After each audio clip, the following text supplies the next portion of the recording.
my class, not the other way around. I know everything, and you know nothing. Ant-Man and the Wasp: Quantumania is the third movie in the world-renowned Ant-Man franchise, the billionth movie in the Marvel Cinematic Universe, and the first movie to kick off Phase 5 after the very lackluster Phase 4. However, with promises from returning director Peyton Reed about this being an Avengers-level movie, and introducing the big bad of the multiverse saga, Kang the Conqueror, there was a lot of hype surrounding this movie, more so than what you'd expect from an Ant-Man movie. So, after seeing it, what are my thoughts on it? It was alright.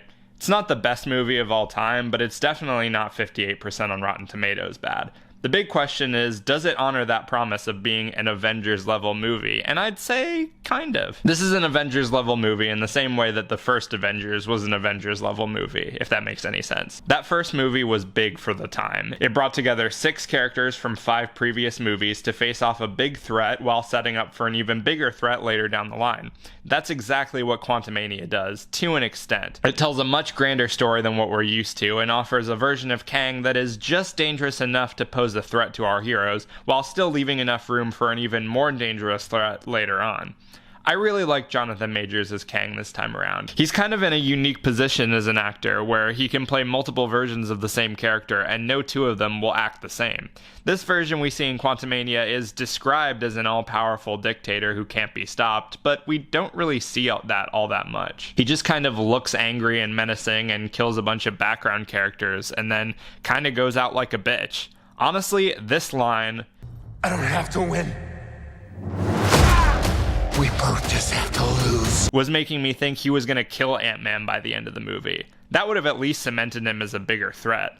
And the less said about MODOK, the better. I feel like the fanciful alien worlds of the MCU have kind of started to blend together. The Quantum Realm just kind of looks like a planet from Guardians of the Galaxy with a hint of Strange World. The visual effects are pretty noticeably shoddy. Again, see Exhibit MODOK for more, although I feel like the joke with him is he's supposed to look stupid. And speaking of which, the humor in this movie was pretty grating. It's not as bad as something like Love and Thunder or Ant-Man and the Wasp, but it's still very much pause for laughter and a lot of ramble comedy. The story is pretty uninteresting and full of conveniences. Characters make very poor choices for people who are supposed to be geniuses.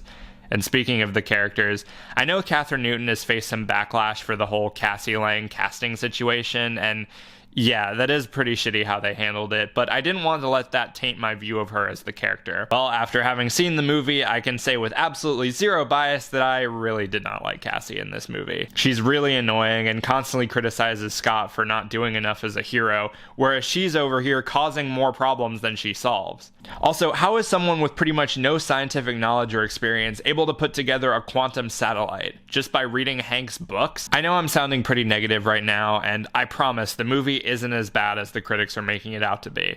I think just the impact of Phase 4 and the MCU fatigue is just hitting me more and more. There are only a handful of projects that I'm genuinely excited for, and admittedly, the excitement decreases with each passing entry. It seems like Marvel themselves have even started to realize this, as they started delaying more and more projects to get a grip on their quality control.